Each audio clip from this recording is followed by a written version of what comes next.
হাসরের ময়দানে কি জবাব দিবেন আল্লাহ রাসূলের কাছে? যেই দিন আল্লাহ রাসূল বলে উম্মত আয় আয় আয় জান্নাতে যাবি জান্নাতে যাবি, তখন তো আমরা সবাই দৌড় মারবো জান্নাতের দিকে। আল্লাহ রাসূল দাঁড়ায় বলবে তুই কি আমার উম্মত? তখন বলবেন ওগো আল্লাহর নবী কি বলেন, আপনার উম্মত না, আপনার নামে কত জিলাপি খাইছি না না, ঈদে মিলাদুন নবীতে কত মিছিল করছি, কিন্তু কাফের মুশরিকরা আমাকে গালি দিছে, তার প্রতিবাদ করি না, এমন মুসলমান বাংলাদেশে আছে কি আছে না? আছে না? সব ভেজাল এই বাংলাদেশী, সব ভেজাল এই বাংলাদেশী।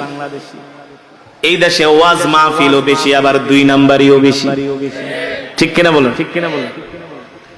আল্লাহ রাসূল বলবেন এ উম্মত আমার সাহাবীদের দিকে তাকায় দেখ, আমার সাহাবীরা দ্বীনের জন্য কত কষ্ট করেছে। দেখবে একজনের হাত নাই, একজনের পা নাই, একজনের চোখ কাফেররা উঠিয়ে ফেলেছে, একজনের শরীরের মধ্যে 70টা 50টা পর্যন্ত তীরের আঘাত, তরবারির আঘাত, ঠিক কিনা বলো?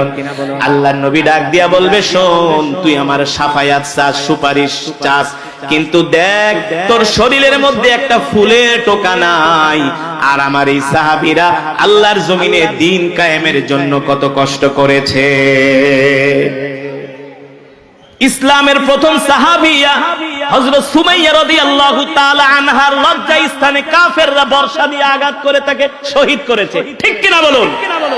ও মা বোনেরা ভালো করে শুনে রাখেন, ইসলামের ইতিহাসে সর্বপ্রথম আল্লাহ রাসূলের যে মহিলা সাহাবিয়া যিনি দ্বীনের জন্য শহীদ হয়েছেন তার নাম হলো হযরত সুমাইয়া রাদিয়াল্লাহু তাআলা।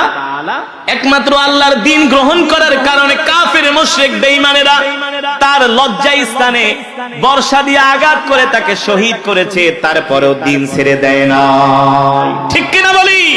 আজকে আপনাদেরকে আমি এমন একটি ইসলামের ইতিহাসের একটা যুদ্ধের ঘটনা শোনাবো, যেই যুদ্ধের পরে মুসলমানদের মর্যাদা বেড়ে গিয়েছিল, যেই যুদ্ধের পরে মুসলমানদের ভাবমূর্তি বেড়ে গিয়েছিল, যেই যুদ্ধের পরে সারা পৃথিবীতে ধিকে ধিকে কাফেররা কালেমা পড়ে দলে দলে মুসলমান হয়ে গিয়েছিল, যেই যুদ্ধের পরে রোম পারস্যের শাসকরা পর্যন্ত মদিনার দিকে চোখ তুলে তাকানোর সাহস পেত না। আল্লাহু আকবার।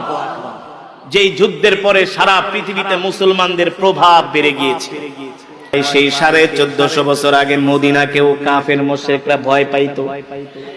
কাকে? কোন রাষ্ট্রকে? মদিনাকেও তারা ভয় পাইতো, কারণ জানে মদিনার মুসলমানগুলো ঈমানওয়ালা মুসলমান। আল্লাহ রাসূল সাল্লাল্লাহু আলাইহি ওয়াসাল্লাম রোমের বাদশার